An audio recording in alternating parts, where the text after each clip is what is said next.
एक महिला के संघर्ष की कहानी। कुछ दिन पहले की ये बात है। मैं मेरी मौसी के साथ एक कार्यक्रम में गया था, जहां मेरी मुलाकात एक महिला से हुई।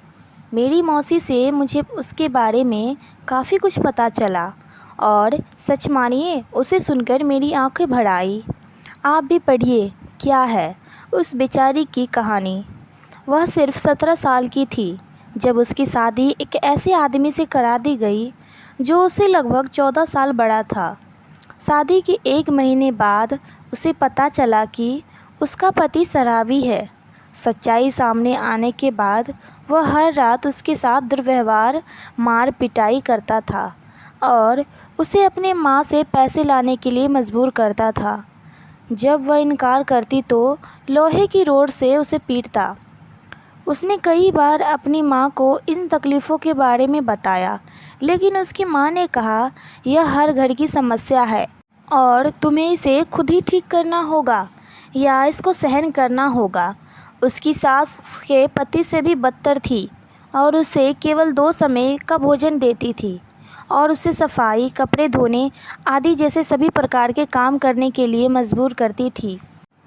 कुछ महीने बाद जब वह गर्भवती हो गई तो उसके परिवार वाले ने कहा कि अगर तुमने लड़की को जन्म दिया तो तुम्हें यह घर छोड़ना पड़ेगा।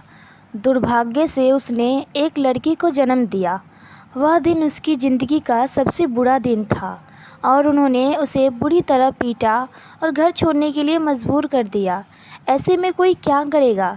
उसने आत्महत्या के बारे में सोचा, लेकिन उस बच्ची के चेहरे ने उसे रोक दिया।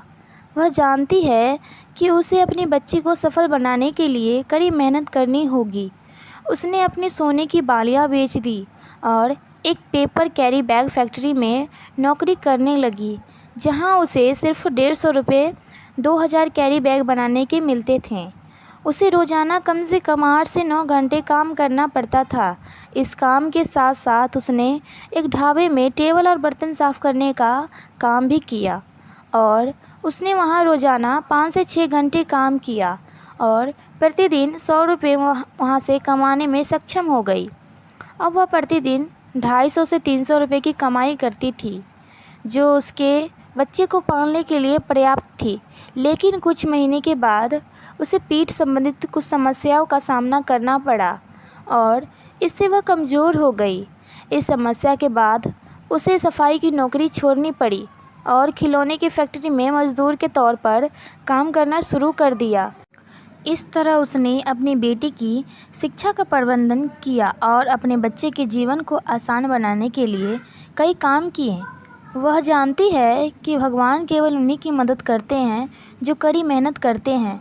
मैं कल उनकी बेटी से मिला और काफ़ी खुश हुआ, क्योंकि मुझे पता चला उसने हायर सेकेंडरी में 93% अंक हासिल किए और वह डॉक्टर बनना चाहती है। उसके पास अपनी बेटी के अलावा कुछ भी नहीं था और उसने अपने पति को छोड़ दिया और उसे कोई आइडिया नहीं था कि वह आगे क्या करेगी, लेकिन उसे खुद पर विश्वास था।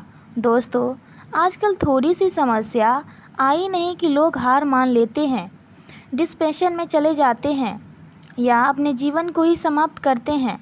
सोचते हैं हमें इस स्ट्रॉन्ग महिला के जीवन संघर्ष में प्रेरणा लेनी चाहिए और इस बात को स्वीकार करना चाहिए कि संघर्ष ही असली जीवन है।